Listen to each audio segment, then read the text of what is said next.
Across the vast continent of Africa, long before the arrival of European ships or colonial ambitions, an intricate web of trade routes linked distant peoples and landscapes.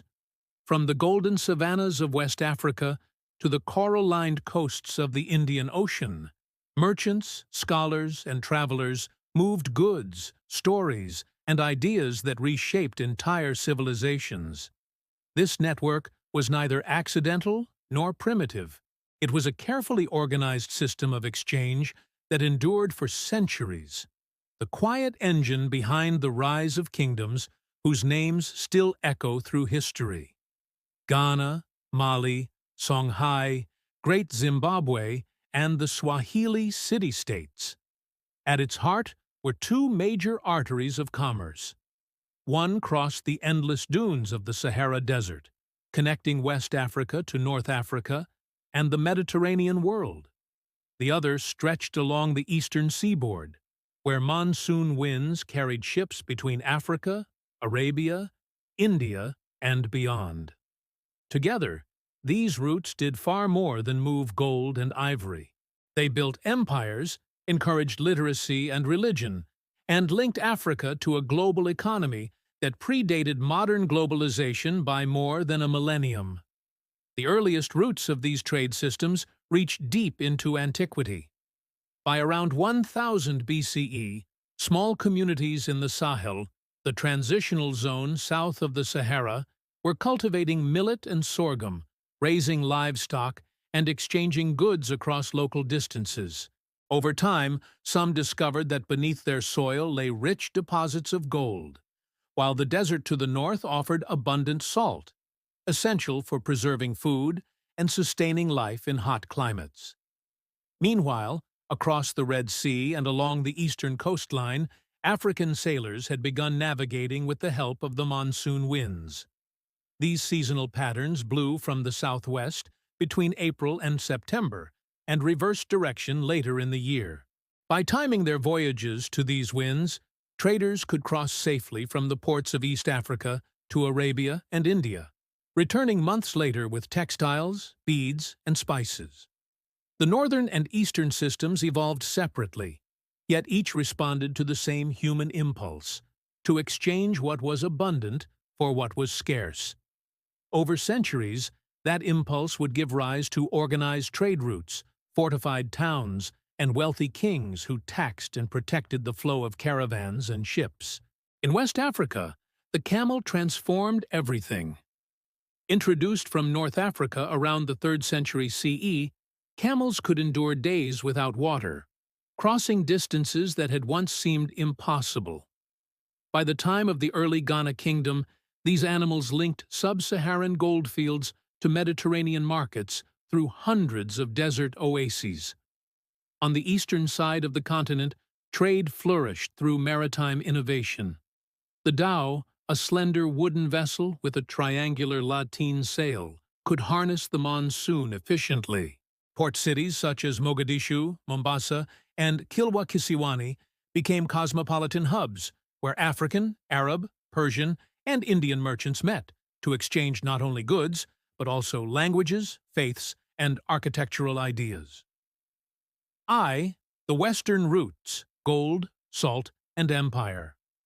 The first great beneficiary of the trans-Saharan trade was the Kingdom of Ghana, flourishing between the 6th and 13th centuries CE in what is now southeastern Mauritania and western Mali. Ghana's kings controlled the routes between the goldfields of Bambouk and Wangara and the salt mines of Tagaza in the Sahara. Gold dust was traded for slabs of salt in silent exchange markets, where traders placed goods on the ground, withdrew, and allowed others to leave an offering in return. This system minimized conflict between cultures and languages. By taxing every camel load entering or leaving their realm, Ghana's rulers accumulated vast wealth. When the Empire of Ghana waned, weakened by internal divisions and external pressures, a new power emerged to the south, the Mali Empire. Under the legendary Sundiata Keita, and later his grand successor Mansa Musa, Mali reached extraordinary prosperity. Mansa Musa's pilgrimage to Mecca in 1324 CE became famous across the Old World. Traveling with thousands of attendants and camels laden with gold, he spent so lavishly that in Cairo, the price of gold reportedly fell for years.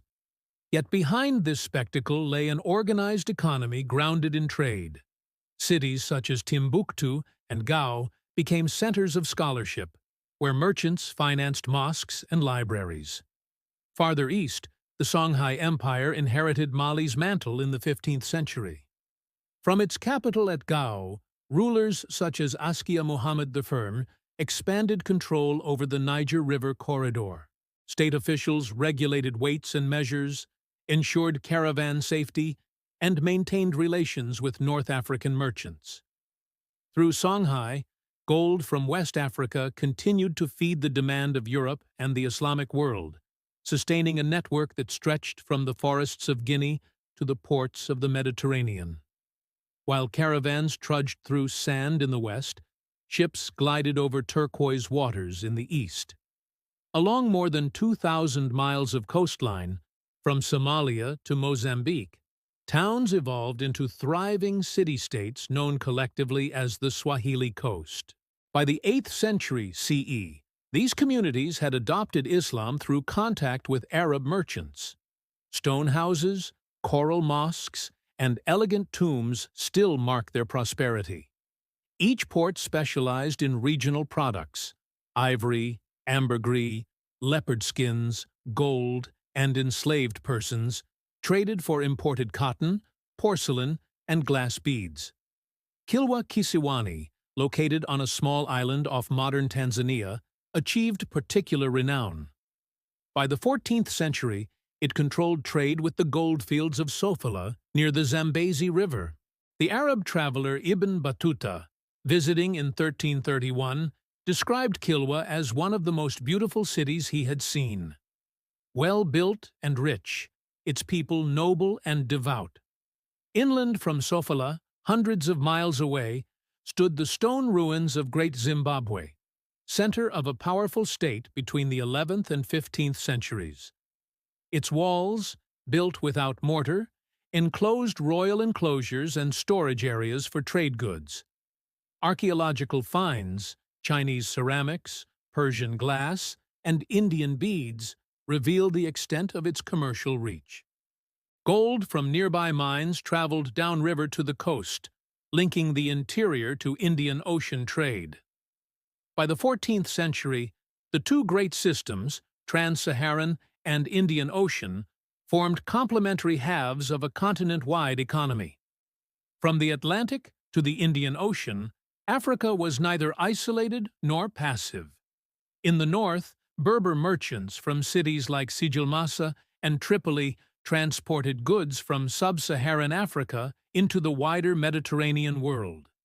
Gold minted in North Africa entered European markets, funding art and architecture during the late Middle Ages. In the east, African ports became nodes in a global maritime network, reaching China's Ming dynasty. By the early 15th century, the great Chinese admiral Zheng He visited several East African ports during his voyages, exchanging gifts and ambassadors. These encounters, recorded in both African and Asian chronicles, illustrate Africa's long-standing participation in international exchange centuries before European colonial contact. Trade also carried ideas.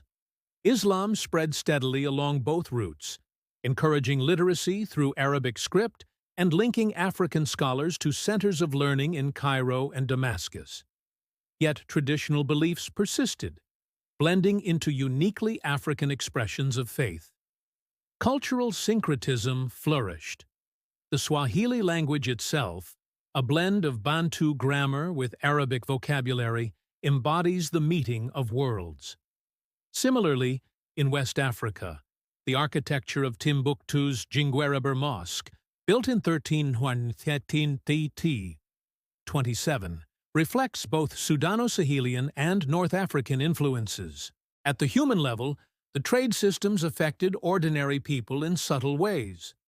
Farmers near the Niger River sold surplus grain to caravan traders, Blacksmiths forged iron tools that traveled to distant markets. Women played central roles in local commerce, particularly in marketplaces of the Sahel and coastal towns. Caravans typically moved in stages of 20 to 40 camels, each animal carrying up to 150 kilograms of goods. The journey across the Sahara from Timbuktu to Sijilmassa could take 2 months or more, guided by experienced desert navigators who read stars and sand patterns. Oases such as Tuat and Tagaza served as crucial rest points, their wells maintained by resident communities who profited from trade taxes. On the coast, maritime commerce followed the rhythm of the monsoon.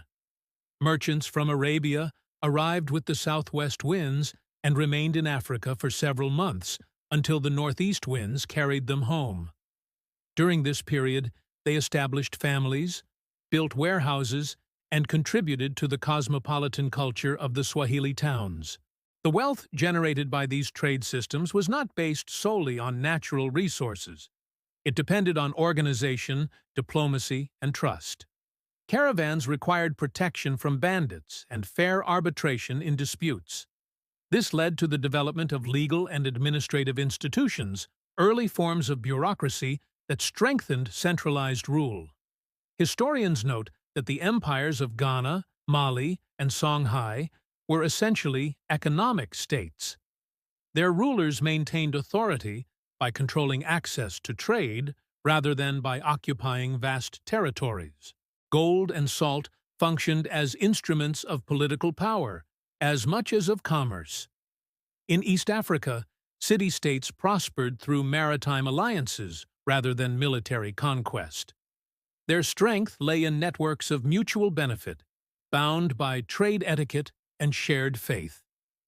The balance between autonomy and cooperation allowed dozens of coastal towns to coexist peacefully for centuries. Both systems reveal Africa's active role in world history. Far from being isolated or dependent, African merchants shaped global exchange patterns.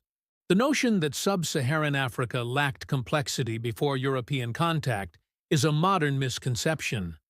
Archaeological and textual evidence demonstrates advanced economic management, literacy, and artistry long before the 15th century. The long-term consequences of these trade routes were profound. Economically, they created interregional specialization. Forest zones produced gold and kola nuts. Savannas supplied grain and livestock. Deserts provided salt and copper. Coastal regions exported ivory and slaves. Culturally, trade fostered urbanization. Cities such as Timbuktu, Gao, Kilwa, and Mombasa became centers of learning and architecture. The transmission of Islam introduced new legal traditions and educational systems, including Quranic schools and libraries that preserved classical texts. Politically, wealth from trade-financed armies and monumental building projects. Yet success also invited external attention. From the 15th century onward, Portuguese explorers sought direct access to African gold and spice routes, bypassing established intermediaries. Their arrival gradually disrupted the older systems that had sustained Africa's internal balance for centuries. Despite these later transformations, the legacy of the trans-Saharan and Indian Ocean trade remains embedded in African societies. Languages, place names, and architectural forms still reflect centuries of exchange. The Swahili coast's coral mosques and the Sahel's mud brick mosques are visible testaments to the blending of cultures.